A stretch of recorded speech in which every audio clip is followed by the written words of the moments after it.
ঘড়ির কাঁটায় তখন সময় সন্ধ্যা 7:05। মল্লিকা সাগর ডাকলেন 181 নম্বর সিরিয়ালের প্লেয়ারকে, বলে উঠলেন মুস্তাফিজুর রহমান ফ্রম বাংলাদেশ।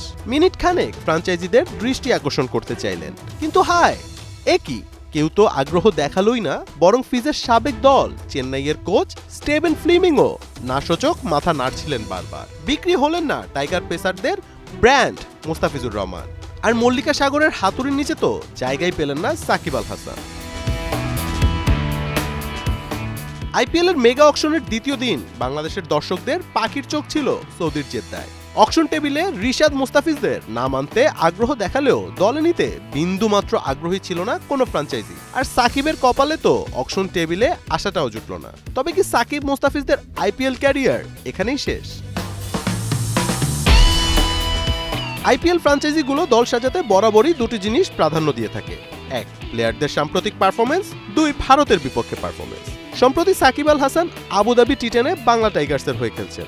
2 ম্যাচে ভালো পারফরমেন্স করলেও গেল টি20 বিশ্বকাপটা সাকিবের জন্য হয়তো কাল হয়ে দাঁড়িয়েছে। 7 ম্যাচে ব্যাটিং করে মাত্র 106 স্ট্রাইক রেটে করেছিলেন 111 রান। তাছাড়া বল হাতে তার অ্যাভারেজ ছিল 47, উইকেট পেয়েছেন সবে মাত্র 3টি। এবারের আইপিএলে সাকিবের ভিত্তিমূল্য ছিল 2 কোটি রুপি।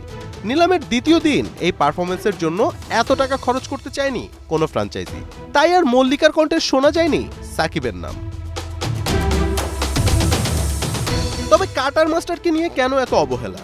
এবারের অকশনে মুস্তাফিজের ভিত্তিমূল্য ছিল 2 কোটি রুপি। তার জন্য চেন্নাইয়ের দিকে তাকিয়েছিল টাইগার ভক্তরা, তবে মন গলেনি চেন্নাইয়ের।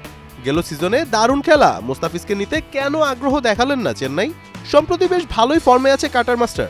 এবছর টি20তে দেশের হয়ে 18 ইনিংসে 27 উইকেট নেওয়া মুস্তাফিজের ইকোনমি রেট ছিল 7.58।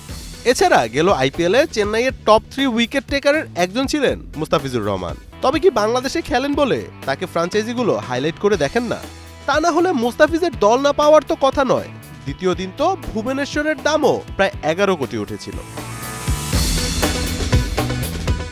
বাংলাদেশের প্লেয়াররা বরাবরই আইপিএলে অবহেলিত।